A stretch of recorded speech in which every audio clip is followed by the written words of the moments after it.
আসসালামু আলাইকুম রহমতুল্লাহি অবরকাতুহু। সম্মানিত দর্শক, সারা বাংলাদেশ আবার শেখ হাসিনার জ্বরে কাঁপছে। মানে এটা ইতিবাচক নয়, শেখ হাসিনার ভয়ে কাঁপছে। সাম্প্রতিক সময়ে তিনি একটি ভিডিও বার্তায় বেশ দৃঢ়তার সঙ্গে এবং অনেকটা হুমকির স্বরে ঘোষণা করেছেন আগামী 6 মাসের মধ্যে তিনি দেশে ফিরবেন।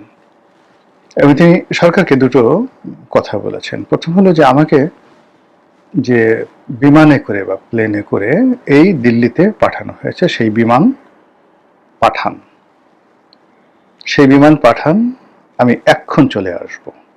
Number one, it's a huge challenge. এবং যারা বিমানে করে শেখ হাসিনাকে দিল্লিতে পৌঁছে দিয়েছেন তাদের গালের উপর রীতিমতো চপেটাঘাত। যদি সাহস থাকে, যদি শক্তি থাকে, তাহলে সেই প্লেনটা পাঠান। এখানে সাহস, শক্তি এবং সামর্থ্য,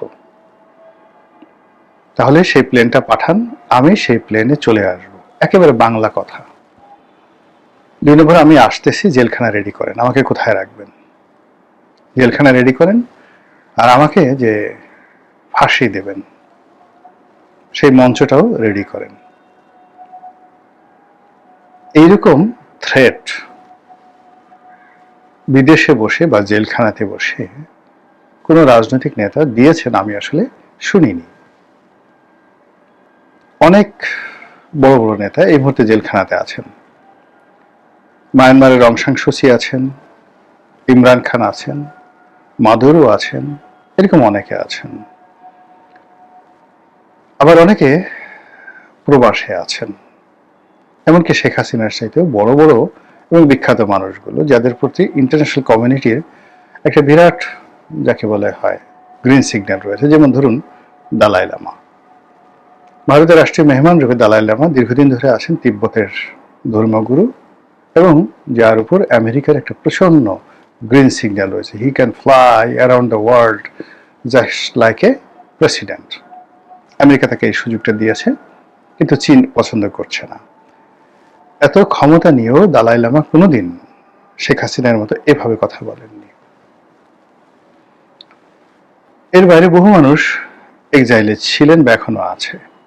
যেমন রেজা শাহ পাহলভীর সন্তান এখন আমেরিকাতে আছেন।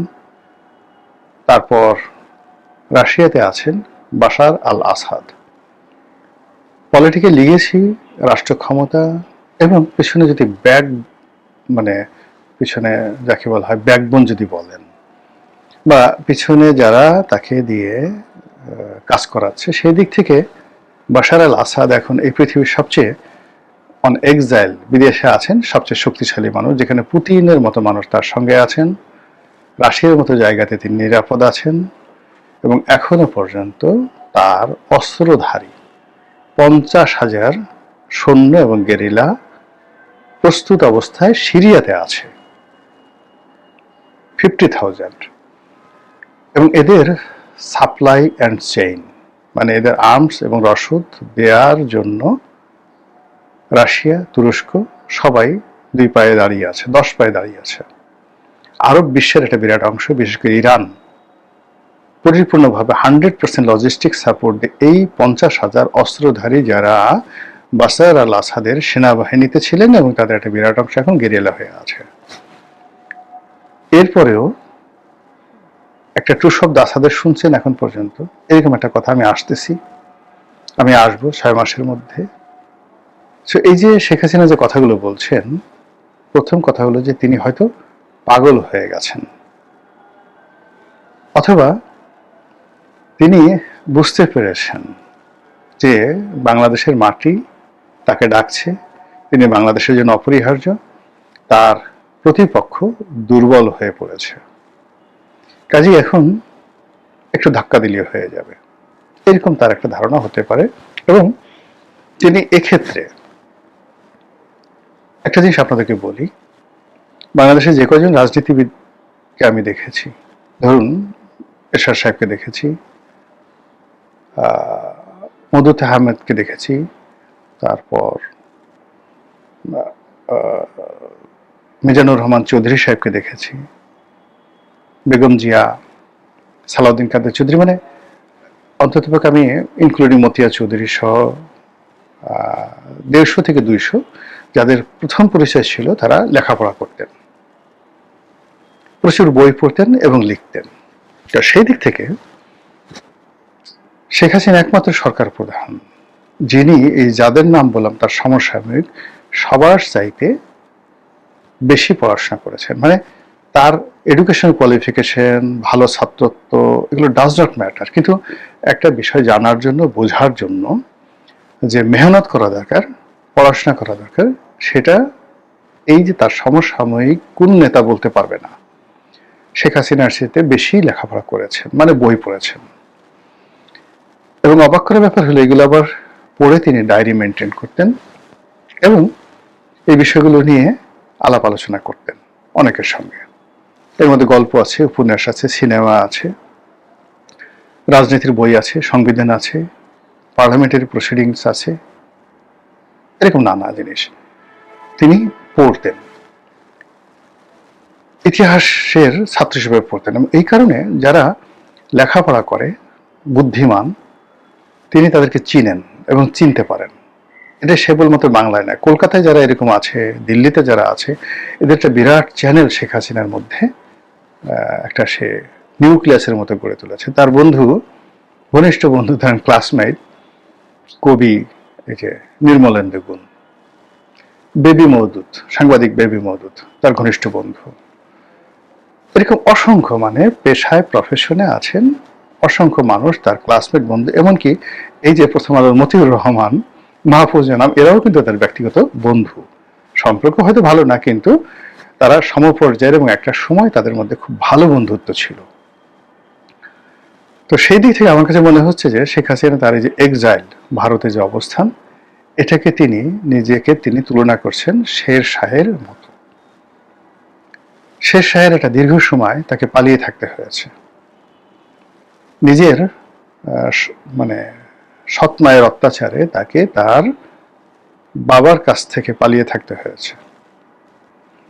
আবার তিনি যেখানে চাকরি করেছেন সেখান থেকে তাকে পালাতে হয়েছে। আবার তিনি যখন যুদ্ধ করেছেন, মানে তার জীবনের 90% সময় তিনি পালিয়ে থেকেছেন। আর মাত্র সেই 90% সময়ের মধ্যে 10% সময় তিনি যে শাসন ক্ষমতায় ছিলেন, এই শাসন ক্ষমতার অলমোস্ট 20 ইয়ার্স ছিল তিনি বিভিন্ন প্রাদেশিক গভর্নর, বাংলা, বিহার, উড়িষ্যার শাসক, আর মাত্র 4.5 বছর বা 4 বছরের মতো সময় বা 5 বছর তিনি দিল্লির সিংহাসনে ছিলেন।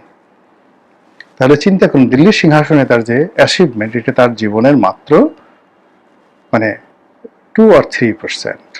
সেই 2 or 3%-এ তিনি যে সফলতা অর্জন করেছেন, এই পৃথিবীতে ওই জায়গা আর কেউ স্পর্শ করতে পারবে না। It's totally different. তার সাথে অনেক বড় শাসক আছেন, ব্যতিক্রম, কিন্তু শেরশাহ যা করে গেছেন সেটা আর কেউ করতে পারেন নাই। আমি নিশ্চিত শেখ হাসিনা বসে বসে এই শেরশাহের গেরিলা যুদ্ধ এবং এই শেরশাহ কিভাবে আফজাল খাঁ, হুমায়ুন এদের জীবন তছনছ করে দিয়েছিল, কি কৌশলে, সেই কৌশলটা তিনি আগেও পড়েছেন এবং এখন আবার বারবার তিনি সেটা পড়ছেন। এবং সেটা পড়ে তিনি বাংলাদেশে ফিরে আসার, 6 মাসের মধ্যে ফিরে আসার যে হুমকি দিচ্ছেন, এই হুমকিতে বাংলাদেশের যথেষ্ট আতঙ্কের তৈরি হয়েছে, ভয় তৈরি হয়েছে। এখন বক্তব্য হলো যে আমরা তো তাকে তাড়িয়ে দিয়েছি বা সে পালিয়ে গেছে, তাকে এত ভয় পাবো কেন? তার তো ফিরে আসার কি সম্ভাবনা আছে? মানে আপাত দৃষ্টিতে আওয়ামী লীগের সব লোক পালিয়ে আছে, তারা পরাজিত হয়েছে, অবদমিত হয়েছে, এখনো ভয় পাবো কেন? এই ব্যাপারে ছোট্ট দুটো কাহিনী বলে আপনাদেরকে জাস্ট আজকের এই ভিডিওটা শেষ করব। ভয় এমন একটা ব্যাপার যে আপনি একবার যদি কাউকে ভয় পান, সেই লোকটা মরে গেল, তার লাশ দেখলে আপনার ভয় লাগবে। এবং তার কবরের কাছে যেতেও, আপনি যদি কাউকে খুব বেশি ভয় পেতেন, তার কবরের কাছে যেতেও আপনার হাত পা থরথর করে কাঁপবে। পৃথিবীর অন্যতম একজন শ্রেষ্ঠ শাসক ছিলেন তৈমুর লং।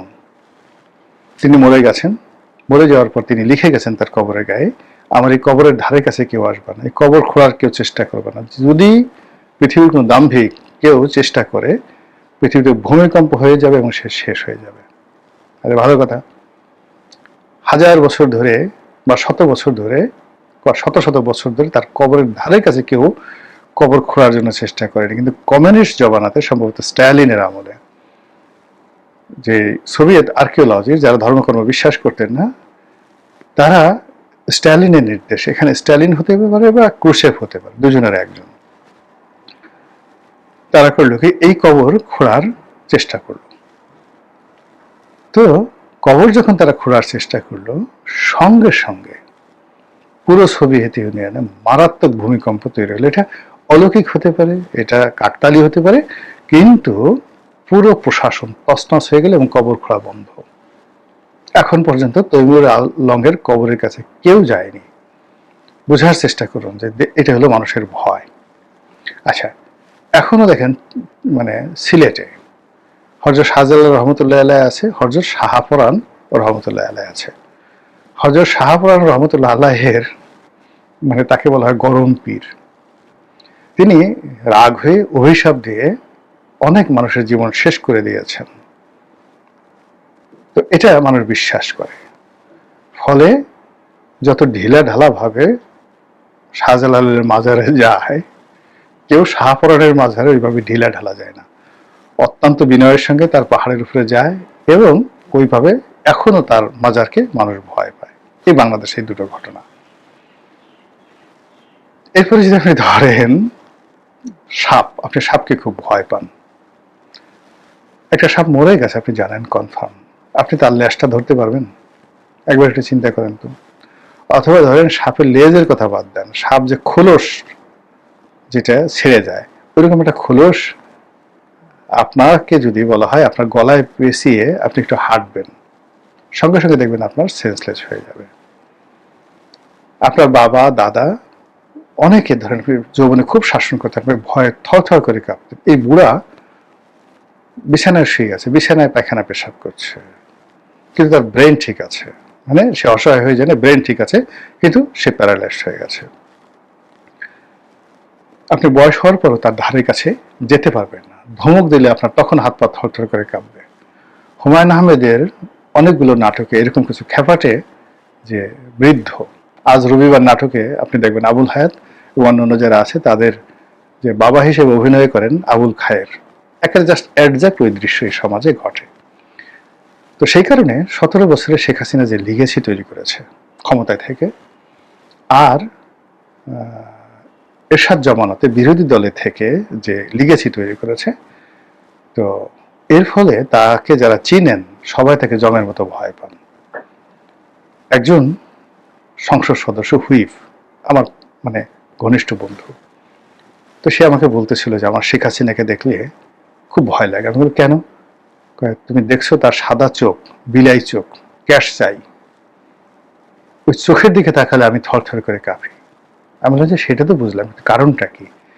আমি যখন মানে ছাত্রলীগ করতাম, নেতা ছিল খুব বড় নেতা, নিজের হাতে দেখেছি যে বিশ্ববিদ্যালয়ের ছেলেদেরকে গোলাগুলি করার জন্য গুলি কিনে দিয়েছে, যা অস্ত্র কিনে নেয় ফাটাই দিয়ে ওদেরকে।